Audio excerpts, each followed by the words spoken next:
good evening. Wow, lots of people and people up there. Amazing. So what I'd like to talk about this evening is out-of-body experiences. It's probably the best experience any one of us could have in a lifetime. At least that's what people who had one talk about, and that's how it has felt. And actually there's 5% of the population who will have one or two out-of-body experiences in a lifetime. So there should be plenty of people in here. Maybe just normally ask this at the end, but who had an out-of-body experience in here already? Okay, not bad. Normally I always ask this, and then there's a few hands going up, and later on after the talk there's about twice as many, because people don't really like to talk about it. So out-of-body experiences, they have existed since time immemorial. They have always been around. Strikingly or strangely, it's only for about 20 years that there is research about it. And of course, people have collected histories for a long time about it. But the way we look at it, I'm a neuroscientist by training and a medical doctor, so those are about a couple of aspects I want to talk about. Very, very briefly, why from a scientific point we look at them. Of course, a phenomenon is a phenomenon, and as a scientist, I can be interested in just understanding how it happens, and that could be it. But I think they reveal really what puts the self, or what puts the center of awareness inside the body in the first place. So what is it in the brain that makes sure that all of us feel more or less that there's something in our bodies and looking out? So I think it teaches us about what this is. But the main part, so 2 will be what is known very, very briefly about out-of-body experiences in the general population. And then we look at a few cases in the hospital, in neurology, epilepsy patients mostly, who had a few of these out-of-body experiences, some very specific ones, and then we go towards more recent experiments we've started in order to see, can we induce similar states experimentally in research settings and also maybe in other settings for meditation, facilitation, or well-being. Anyway, as I said, so this is it. So what's the self? We all know it, but it has been, of course, traditionally been very, very hard to define. It's something very old, since at least the time of Aristotle. There's aspects like, I seem to be in direct contact with the self. I am the self. It's almost like nonsensical to say this, but this is really what the eye of conscious experience, the self, is about, and it's the subject of experience. If I look at the red light over there, I am the subject of seeing that red light. So what's this I? And why is this I somehow experienced, linked to my body? It is an embodied form of the subject. And there are many of these aspects, and as is clear also in out-of-body experiences, maybe we get to this in the question session, somehow this self seems to be linked to the soul. So there's the mind-body dualism. So if the self is outside the bodily borders, what does this mean? Can my brain be the one organ causing consciousness, or is it rather something separate?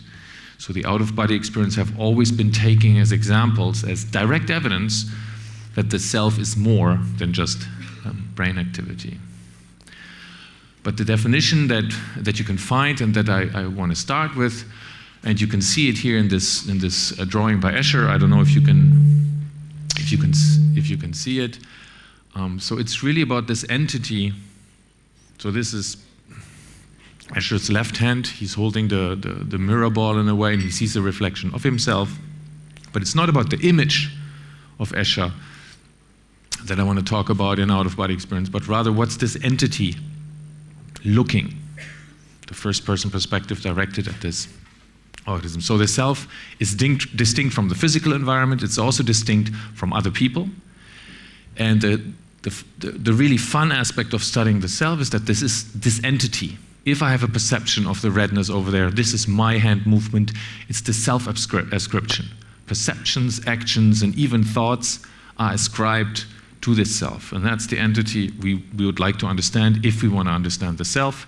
And this is the key distortion that happens during an out-of-body experience, because the self is not experienced as here anymore, but it would be if I were to have one right now here, would be floating under the ceiling and looking down. The self has been studied also by cognitive neuroscientists over the last 30 years. You can study this by looking at autobiographical memory. The last time I have been in Copenhagen, the first time I have been in Copenhagen, this is part of the self, this is part of me. I know this was me who was here, but it's not the memory part that interests us, it's more what is important for out-of-body experience, the experiential part of it. How did it feel like to be the self at that particular moment? And how can it be that I know that it was really me the last time? And then there's other aspects. But what I will argue, apart from these, and this is really the research on out-of-body experiences that has led to this conclusion. It's almost the conclusion of the talk, if you want. Otherwise, we'll really talk more about out-of-body experiences. Is that there's a low-level information of bodily representation, of bodily signals, my hands, seeing the hands, feeling the hands, moving the hands, hearing the hands. Automatic integration of these kind of signals are, as I will argue tonight, are the most fundamental mechanisms that a short disruption of this integration leads to out-of-body experience. And the last introduction slide, what we think, or what I think out-of-body experiences are really related to a phantom limb sensation. What we conceptualize out-of-body experience as a generalized phantom limb sensation.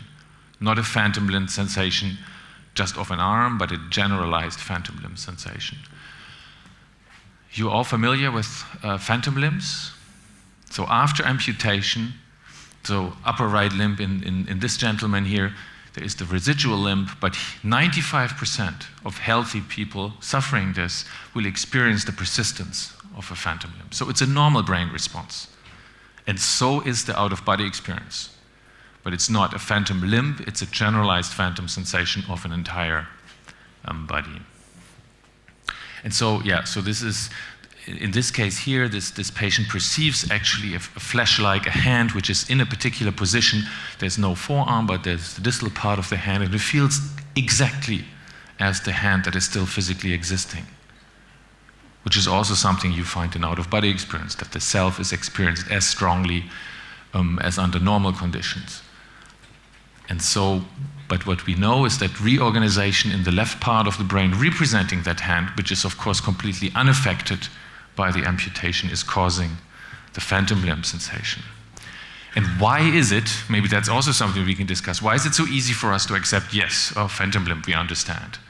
It's just an arm representation and the person feels that there's an arm. Of course, there is no arm, but we believe him. But when the same individual would tell us, well, I actually feel to be 3 meters up higher and to be looking down, why would we say we don't believe, or we make this a much more special experience than experiencing just a phantom limb? We think that they're really very closely related.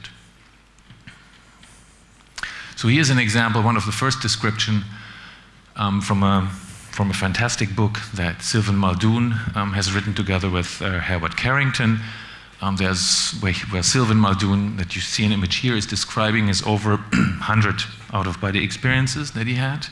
And he does not just describe them, he also analyzes them, and he comes up with a core out-of-body experience. So the key element is really the separation, as I said, of the physical body is here, and then there is this elevated body position. So the self does not feel embodied, but it is disembodied, always at a very typical location, namely here, 2 to 3 meters above the physical body. In this room, more or less under the ceiling. What you also see is that there's a 180-degree inversion. So the subject is lying on his back, so you don't feel to be elevated and looking at the ceiling, but you're also rotated, or you feel to be rotated. Your subject of awareness, self-consciousness, is rotated by 180 degrees and experiences to be looking down in this direction. So there's also, just like our consciousness right now, subjectivity is directed towards the world, but in this case, rotated with respect to the physical body. The large majority of really 90% have exactly this. And then a third element, which is really striking, I don't know, we can discuss it who had an out-of-body experiences before, but you see your own body lying on bed, for example. So you're under the ceiling, you're away from your body, but at the same time you also see your body. For many individuals, that's the key element, that you must be out of your body. How can you otherwise see your body from a distance? The question is, what is out of the body, of course, and what generates this in the brain? So this is, these are Sylvain Muldoon's own words. So by the way, so written in 29, he was 25 at the time. Very typical, the way he describes it here as well, is that he's waking up from sleep. Very typical response or situation in healthy subjects experiencing and reporting out-of-body experiences. There was a feeling of heaviness and of adhering to the bed, so a sense of gravity, of being stuck to the bed, which was followed by very rapid small amplitude movements, vibrations of his body going up and down. So these vibrations and a very slow elevation that followed, and he kept he experienced some form of vertigo or balance difficulties. And the out-of-body experience comes then. I think this is the only longer text that I have. I was floating, so this elevation sensation continues. I was floating in the air, horizontal, a few feet above the bed. The room, and that's the striking thing for Muldoon here, everything was just like under normal conditions. Although he is elevated, he sees the entire room just like as if he were at his physical position. His location and the elements in the room were normally perceived. It was hazy at first, but was becoming clearer as I was moving towards the ceiling, horizontal and powerless. So it's a passive sensation of displacement. And of course then, the first time, this is his first out-of-body experience, he somehow managed to turn around, this 180-degree inversion, and was quite perplexed that he saw a second body. So he felt the body with him to be under the ceiling, but he saw his own body. There was another body, another me, so the I is under the ceiling, the me, the object of his body is quietly on the bed. It's not just Sylvain Muldoon, it's probably the most famous and most cited book, but there's also Oliver Fox from the UK and Robert Monroe, who even started his own institute in order to teach people how to induce out-of-body experiences. So if you're interested, these are all, I think, quite good reads. But they're self-descriptions. And so in science, you can't really work much with self-descriptions because they could just be reflecting the individual's personality-related aspects rather than something more general about out-of-body experiences. This is one of my favorite books, Celia Green, who collected 300 cases, observations in the UK on out-of-body experiences. And you see that what this English person described is very much like what Sylvain Muldoon described. I was asleep on a settee, on a bed with my wife. I was aware at one stage that I was out of my body, poised 6 feet or so above the bed, and looking down at the two of us on the bed. So again, the same idea. Distant, disembodied, rotated, and to be looking down and to see yourself. And it even, obviously, can also affect neuroscientists or neurophysiologists. Marvin Minsky, for those who study computer science, a very prominent figure of artificial intelligence and telepresence, also described openly his out-of-body experience at the age of 17. So there is much work collecting case histories like this. There's also questionnaire studies that have been done by these psychologists. And what these data show is that's a frequent experience. As you've seen here, there's quite a few people in the audience who have the experience. 5% may be a little bit high, so it's the actual numbers may be 2 to 5%. However, it is rare. So this means millions of people worldwide, right? Really a huge number of people who will have out-of-body experiences. But it's only once or twice in a lifetime in most individuals. 99% is the number. And it's worse, the ones who can induce it, it's extremely rare, so you never know in the sense when it's going to hit you. It comes spontaneously in a way. So it's really, really hard to get experimental data or research data on this. So here, again, the definition. It's kind of funny talking about out-of-body experiences and drinking a drink called Black Hole, but it's really good. So there's extracorporeal self-location or disembodiment. So the self is localized outside the bodily boundaries. This is what gave the experience the name. There's also a disembodied first-person perspective. This is, I'm not just out of the body and I see the world from where I should see the world from my physical eyes, but I see the world from my mental eyes, which travel, if you want, to this elevated location. And then there is self-identification with this elevated position.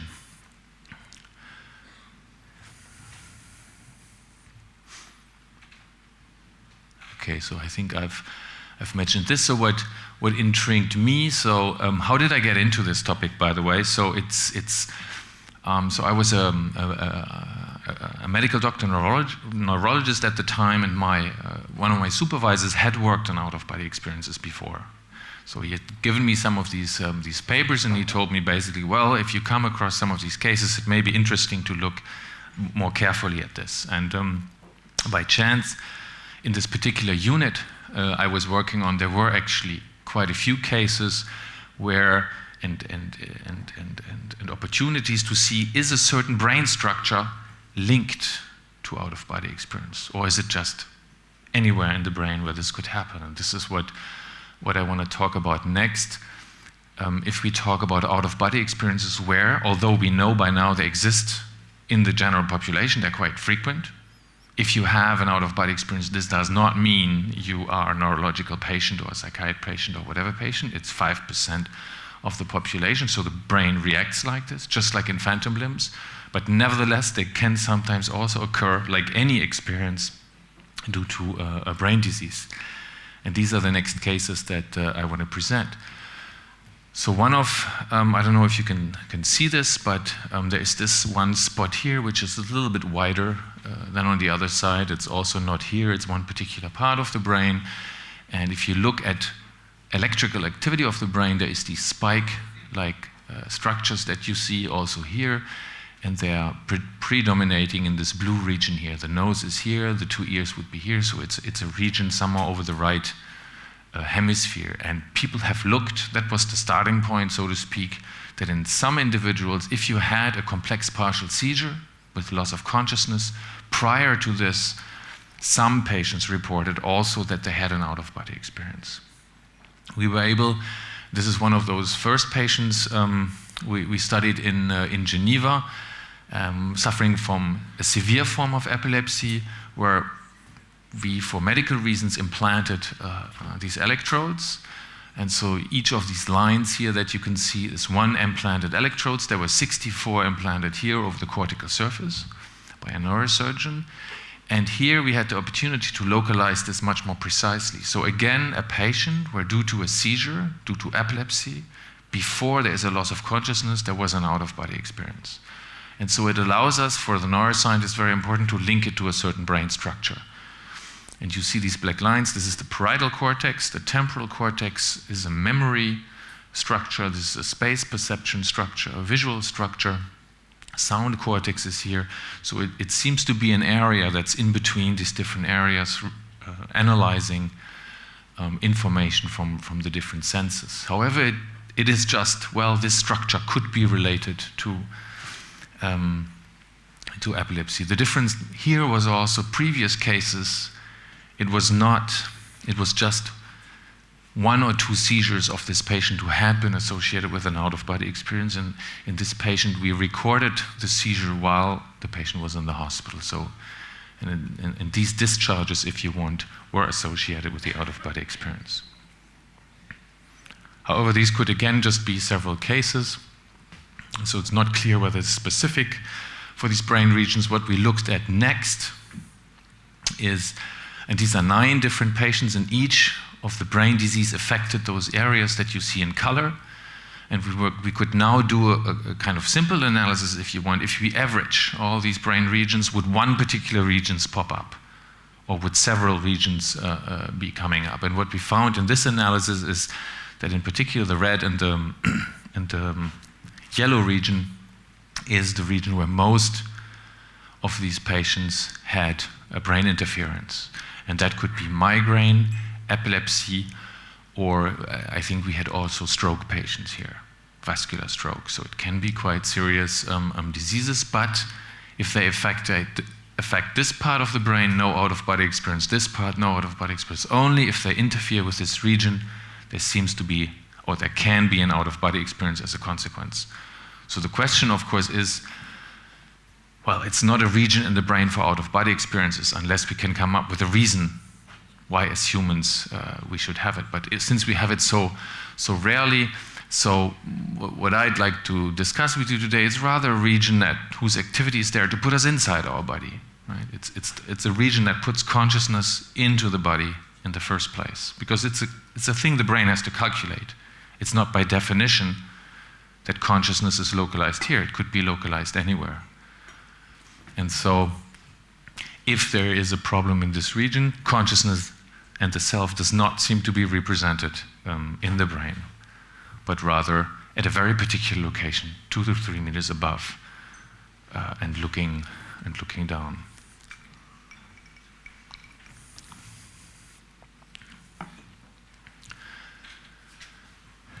I think 2 weeks ago, at least those who have been here, this image was also shown. This is another patient where this link between this brain region and out-of-body experiences became clearer. And this is again like a medical test we can discuss in an epilepsy patient. The epileptic focus was here, so seizures in this particular patient started here. And when we stimulated electrically, putting very mild currents into these regions, people were having auditory sensations. They were hearing different kinds of sounds. However, when we stimulated at the blue region here, light blue region here, we got these different responses. The first very small responses were just, initially the patient reported a sliding sensation. So she was on the bed, 3 people around her, she receives the current, she doesn't know when the current is coming, but she felt she was sliding direction of her feet towards the lower end of the bed. Each time we put a current, she felt this. To look, so it was like, let's say, 2.5 milliamps. When we went to 3 milliamps as a current, so we went slightly higher, the patient felt to be somewhere else, sort of in a black hole, and to be just falling. Sensation of pure falling, nothing else. No visual sensations, just pure falling. And these are responses, they're not auditory responses, you don't hear anything, but it's another part of that same nerve coming from the inner ear, which is the sense of balance.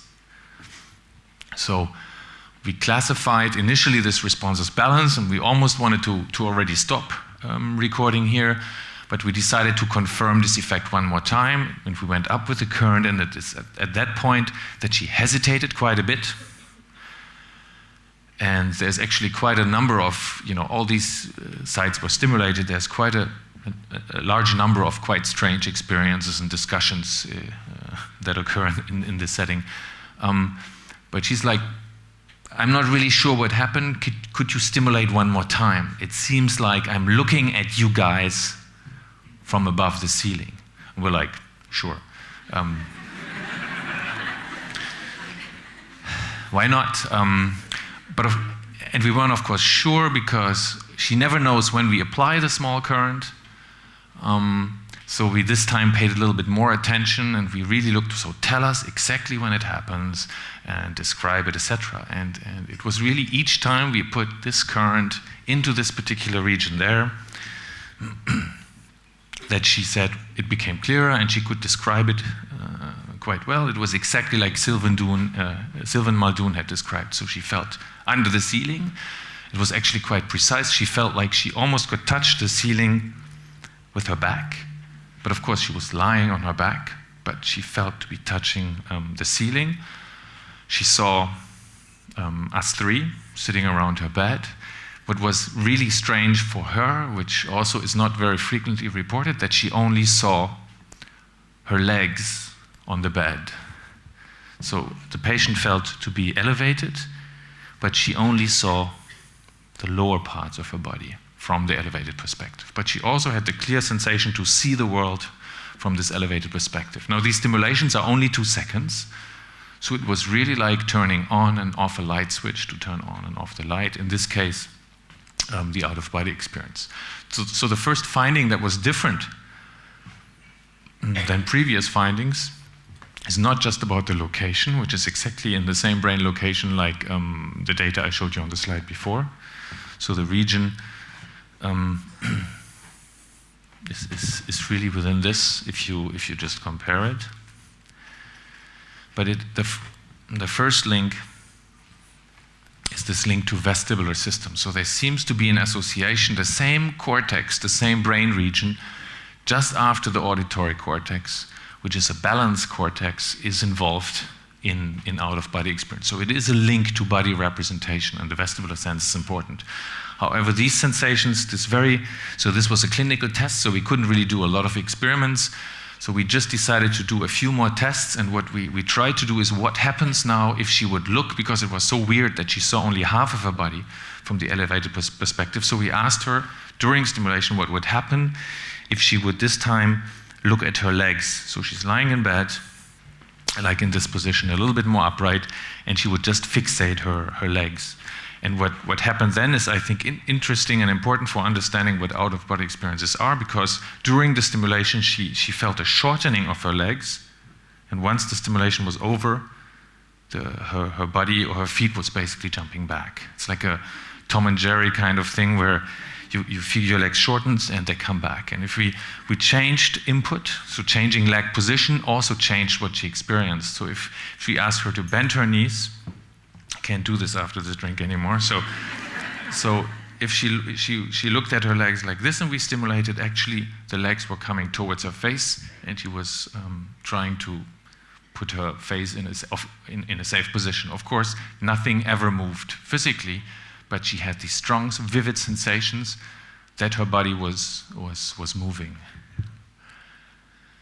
And if she was closing her eyes during the stimulation, she actually felt to be doing a sit-up.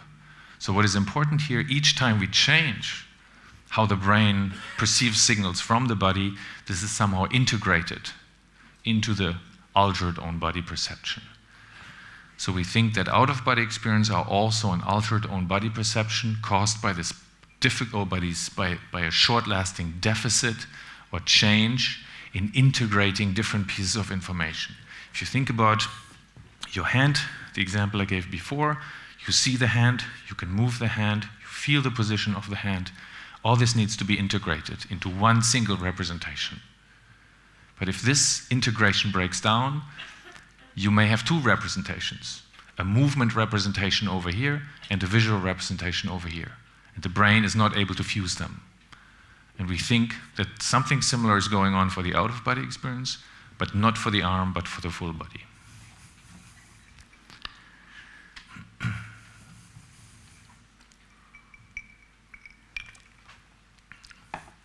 How am I doing with time, actually? Okay. So these clinical data, in particular the last observation, I think makes a very strong case that out-of-body experiences are really something like phantom limb sensations, but not a phantom limb, but a phantom body sensation, and that they're an illusion of how the brain perceives a person's body. The brain damage data are pretty clear. It points to one region, which, by the way, is known to be a center of integrating this information. And then in a more detailed fashion, there seem to be two disintegrations going on. One between seeing your hand and where your balance system tells you where the hand is, and then these other types of integration. So for the specialists and for questions, we can go into this.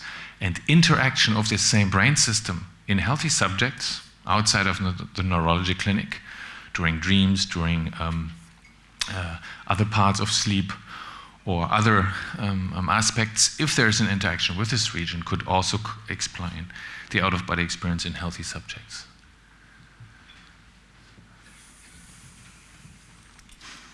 Okay, so far so good, but how do you do research with this? So as a research scientist, you can kind of write research grants and ask for funding or start a PhD project, and then say, well, we're going to sit in the clinic and we're going to wait until the next patient walks in, especially if there's only I think 15 that I've come across in Geneva at the Geneva University Hospital in 10 years. So you're not very likely to get funded. So we did this anyway. So we always kept, of course, waiting and distributed this information. But we wanted to establish something where we can move forward and maybe induce similar states in the research lab. And we called the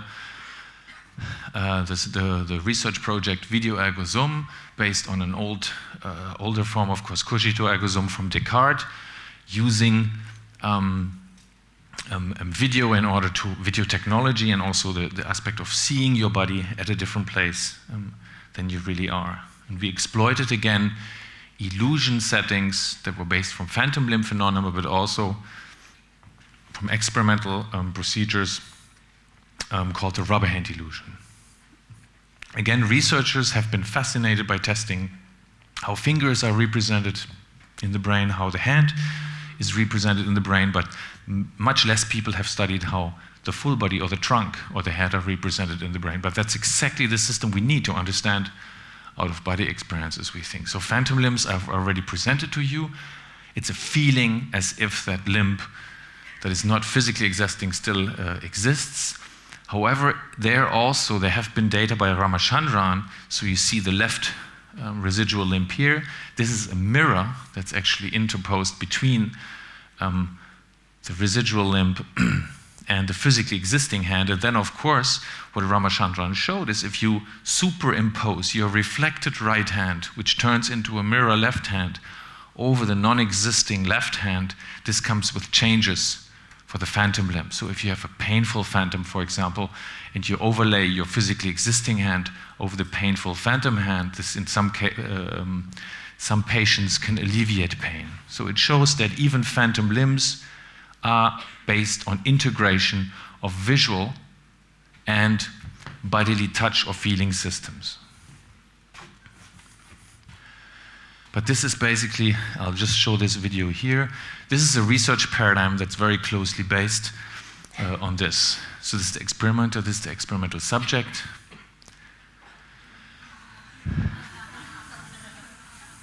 I play it again. It's much better with sound, but I just play it one more time here. So the guy in the blue shirt is the subject, and he doesn't see his left hand. He feels, of course, his left hand, but there is a precluding screen. So he doesn't see his real hand, but he sees this ridiculously looking fake hand, this pink kitchen glove on the left. And the experimenter applies touch, stroking to this hand, but also to the hidden hand. And he does this synchronously in order to make an association, in order to trick the brain into believing that this hand is his real hand. And you can see that the stroking is synchronously. Okay?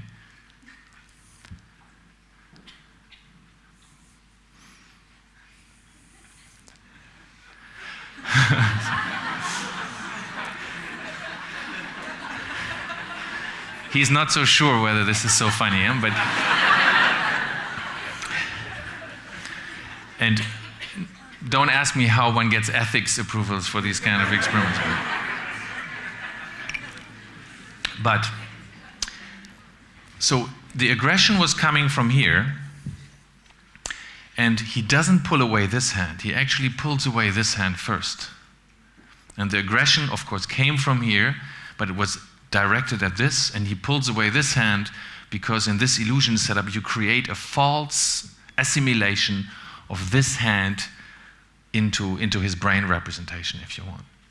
So otherwise, if it's a general fear response, of course he should have pulled away this hand. And believe it or not, on this illusion there's about 60 papers published by respected scientists. And it is a nice illusion allowing to show how visual input, this is the pink hand being stroked, proprioceptive information about limb position, and touch information that you receive, that you also feel, is integrated. How is this integrated to create one left hand representation? And if you apply the stroking synchronously, these two illusions can be induced. So once you feel that the touch, there is illusory touch, you start feeling the touch where you see the touch, not where you should feel it. So the touch is felt at the pink glove, and also the position of the pink glove feels like it is your own hand. So there's an ownership for this.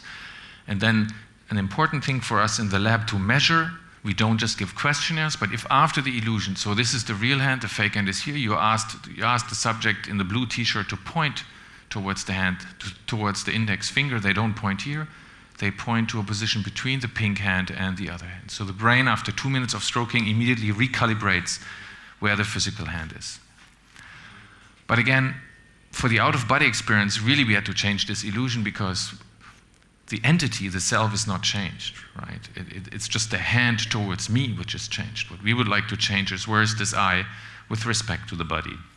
So this is the video ergozoom setup that we came up with. So this is our experimental subject, is wearing a head-mounted display that you can see here. And he only sees what the camera sees, positioned 2 meters behind him. So he sees his own body, a virtual body if you want, standing in front of him. And then, very much like in the rubber hand illusion, we apply the touch cue, the stroking here. And so, if you feel in this illusion the stroking here, you see it 2 meters in front. And we also did this for 2 minutes, the same protocol like the rubber hand illusion, and we looked and we were able to induce similar changes. First of all, I think this is what it looks like. So the subject here sees what the camera sees, so it's the stroking you see here, but you actually feel it at the position here, and we also get those 2 changes. So you feel the touch actually here and not here, and you self-identify with this avatar or virtual body. So after 2 minutes of stroking, your brain starts to believe and to feel that the body is actually here and not here, and this is shown here on the left. And we have very simple control conditions, for example. So this is the same synchronous stroking condition. The touch is applied at the same time that you see it. If you add a small delay between the camera and the recording, then this illusion breaks down. And if afterwards, so we couldn't simply ask subjects to point towards the fake body, because that doesn't change. But after the illusion, remember the avatar was 2 meters in front, Binya displaced the person, and then the task was simple. Just walk back to the position where you have been standing. But people walk too far, in the sense that they get it wrong where their center of awareness was during the experiment. So they were shifted, I think by 30 centimeters in this project towards the avatar's position. So in a sense, the experimenter predicts more accurately where an individual subject localizes his or her center of awareness.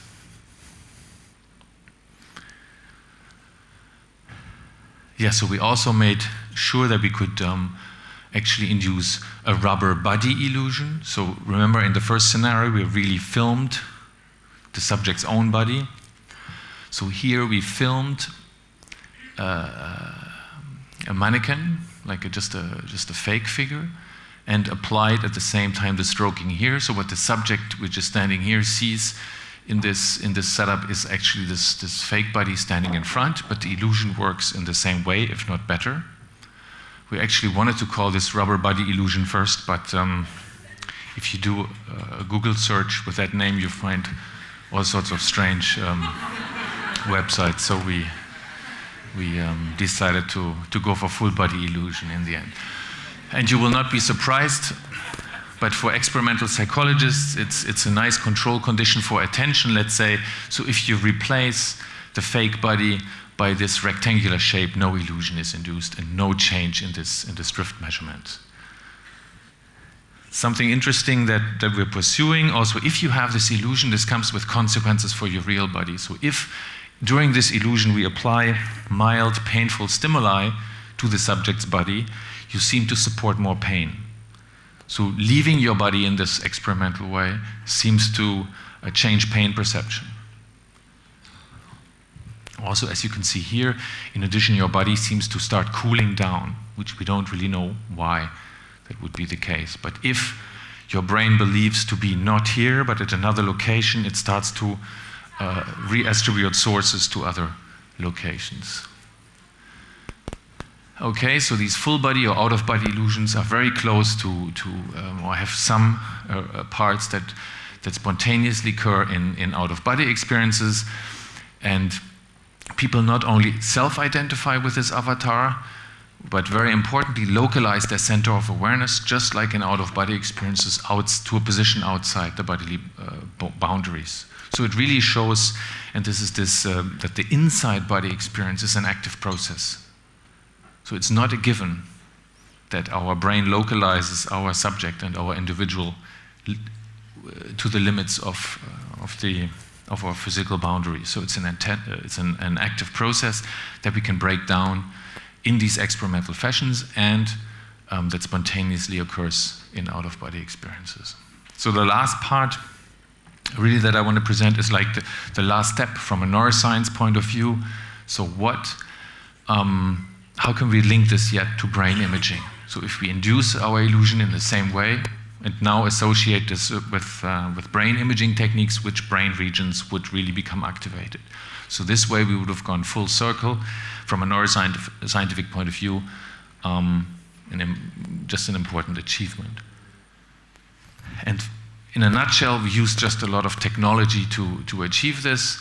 I don't know if you've been in a scanner, but there's not a hell lot of place in order to test our illusions. So what we had to build is basically replace the mattress and develop it or change it with an automatic stroking system and a massage system, and you get paid if you participate in these experiments. It's very nice. And then we had also to present our virtual bodies on this system. So there's actually a good friend of mine, a specialized engineer for MRI-compatible robots. So these robots have to be built out of plastic and wood, everything non-material. Sorry, I have to find the video. That doesn't seem to work. Anyway, I just move on. But what you would have seen here is this is the scanner. You see there's not a lot of space, but basically the subject is lying on top of this, and then this robot can basically now automatize the stroking, the scratching, and the back. It's a very simple robot, and at the same time you would be looking up and you would see the similar rubber body type illusion, the same robot applying the stroking. So you see the stroking here visually that you see physically attached. And so what we could induce was in this case really something like out of scanner experiences, because people believed to be first levitated in this case under very predictable positions. This is the same center of awareness. So in the illusion condition, people felt higher, to be elevated higher above the body. And in the white control condition, this was not the case. And then there was this particular group which showed different responses because they also felt to be inverted. So we didn't expect this. The robot was not built at all in this way. But the responses we obtained were very predictable in this sense. So without any experimental conditions, they felt to be elevated and to be looking down. Remember, you are lying in the scanner like this, and you're seeing this body above you. So what these people felt is they saw the same body, but they felt, without the sound, that the body was below them and they were on the top. So very much similar like out-of-body experience, but it seemed to be a personality thing or personality aspect which we still have to understand better. But what was important, they felt immediately rotated, and when we induced our illusion, they were basically felt to be closer to the floor. So this is this response. So the responses we obtained in the two conditions actually inverted in a very predictable way, which allowed us really to separate those two groups and the brain activity in two particular brain regions. One is here on the left side, and the same region on the right side really accounted or reflected those changes in self and first-person perspective that we obtained. So you can see this, for example, here, that activity is high in the asynchronous condition when the visual tactile stroking is not aligned, and this completely reverses in the left temporal parietal cortex for the other group. So for the people who felt to be looking down. So again, it may not look like much, but this is like 4 years of work of a number of people just to make sure you get the illusion, you get the stroking right, you analyze the data right, etc., etc. So one comparison we were interested is, you still remember these data. Those are the clinical data where this change or where out-of-body experiences occur spontaneously. And we wanted to see whether this out-of-body illusion that I presented to you activates or recruits similar regions like the out-of-body experience. And this is you can see this here. These healthy subject data, healthy students from our school. So this is the representation you see here when they experience this rotation of the perspective, and these are the patient data. So they're not exactly overlapping, but from a macroscopic point of view, this is extremely similar. So it suggests really, like I argued before, that processing in this region is really fundamental for calculating a basic reference frame or GPS, basically, where the self is with respect to the bodily boundaries. So it's not really Escher, or this kind of image of Escher that shows, I think, nicely what we're trying to study. It's more this Mach picture on the right, which is about this embodied first-person perspective. So what he really looks at, I don't know if you know this picture, but you see the upper part of the eye, you see the nose, you see a visual field of his left eye, the right eye is closed, and you see the body extended. So you do have, and we do all have our body in our visual fields all the time, but the brain needs to decide whether it's my body, whether it's another person's body, in particular for the arms.